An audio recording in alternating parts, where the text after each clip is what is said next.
여러분 안녕하세요. 박혜경입니다. 반갑습니다. 잘들 지내셨어요? 신종 코로나 바이러스로 참으로 참담한 아침입니다. 어쩔 수 없는 상황이라 여기지 말고 더 뜨거운 기도로 영적 각성의 시간들이 되었으면 참 좋겠습니다. 한 목사님은 바이러스보다 더 무서운 것은 교회의 예배와 기도의 불이 꺼져가는 것이라고 말씀하셨는데 참으로 공감이 되며 안타까운 마음입니다.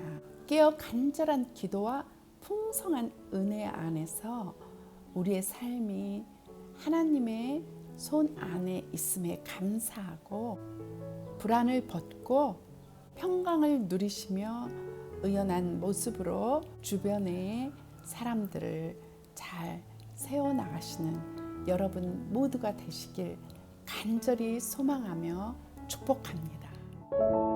지난 시간 우리는 누가복음 2장을 마치고 오늘부터 누가복음 3장을 나누게 되었습니다.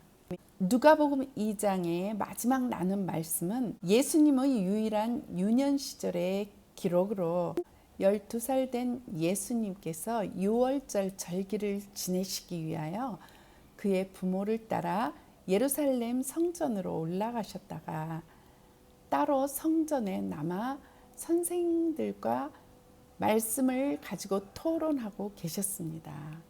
예수님을 잃어버린지를 나중에 알게 된 부모가 다시 예수님을 찾아 예루살렘 성전으로 오자 그 부모를 향해 내가 내 아버지 집에 있어야 될 줄을 알지 못하셨나이까 하고 말씀하셨습니다.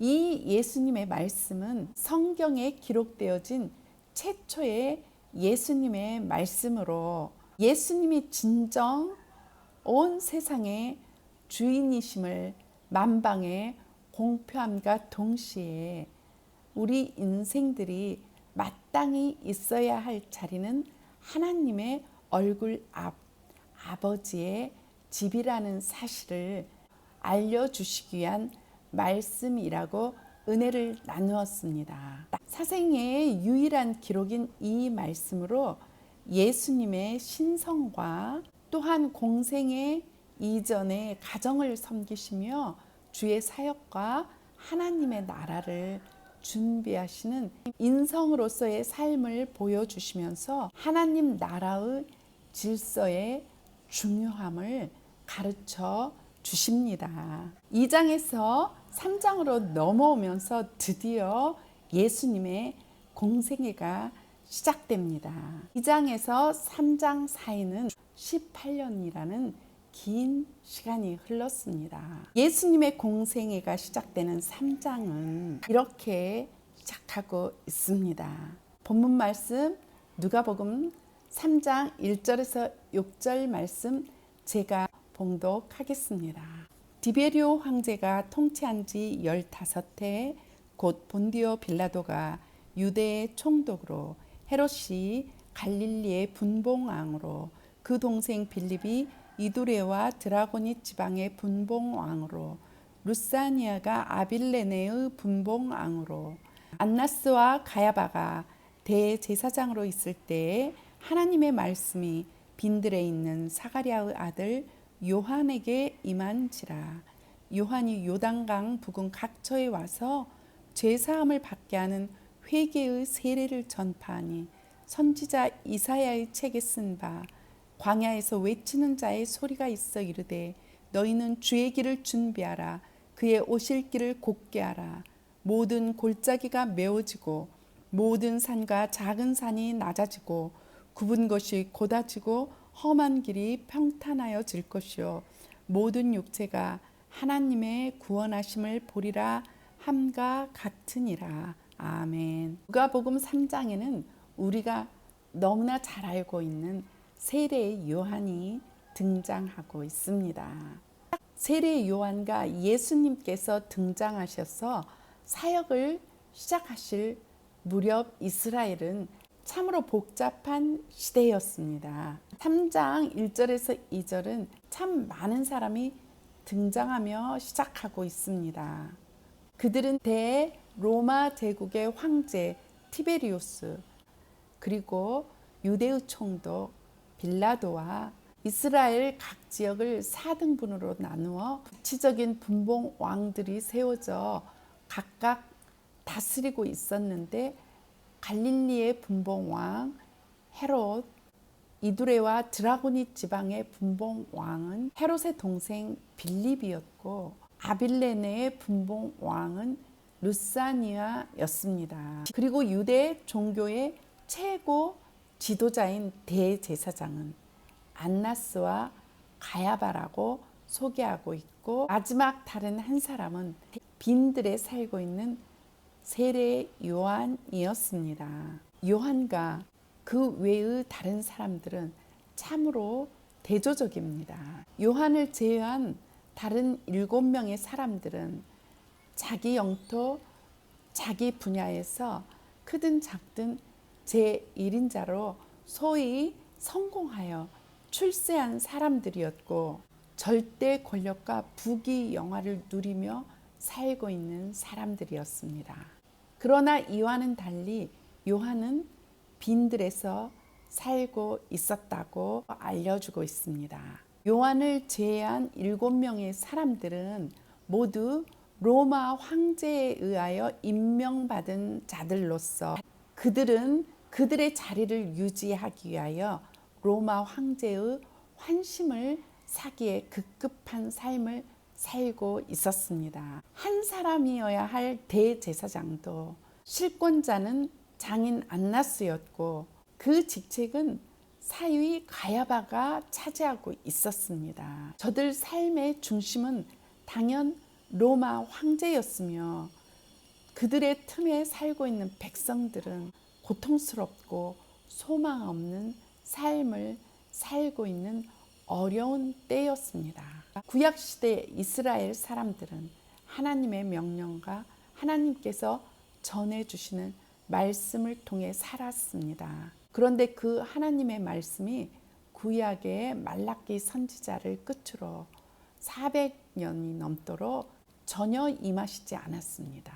이스라엘 백성들은 하나님의 말씀을 기다리며 살고 있었습니다. 참으로 어둡고 긴 침묵의 시간이었습니다. 그래서 이 기간을 교회사에서는 신구약 중간기라고도 말하지만 암흑기라고도 말하고 있습니다. 이 긴 침묵을 깨시고 하나님께서 드디어 말씀하시기 시작하셨는데, 그 하나님의 말씀이 로마의 황제도, 유대의 총독도, 각 지역의 분봉 왕들도, 심지어는 유대 종교의 최고 지도자이며 그의 말을 하나님의 말씀으로 여겼던 대제사장 안나스도 가야바도 아닌 한 사람, 가장 초라한 빈들에 살고 있는 사가랴의 아들 요한에게 임하셨습니다. 그 이전까지 하나님의 말씀은 언제나 성전에 있는 대제사장들에게 임했습니다. 기존의 종교의 질서를 완전히 깨뜨리시고, 왜 하나님의 말씀은 빈들에 살고 있는 요한에게 임하셨을까요? 누가복음 1장에 소개되었듯이 암울하고 소망 없는 시대에 세례 요한의 아버지 제사장 사가랴와 아론의 자손인 어머니 엘리사벳은 주의 모든 계명과 율례를 잘 지켜 흠이 없는 의인이라고 말씀이 소개하고 있었고, 그들의 삶은 언제나 하나님 앞에서 주어진 일에 충실하며 구약에 예언되어진 메시아만을 기다리며 살고 있었습니다. 그 부모의 그 자식이라는 말이 있지 않습니까?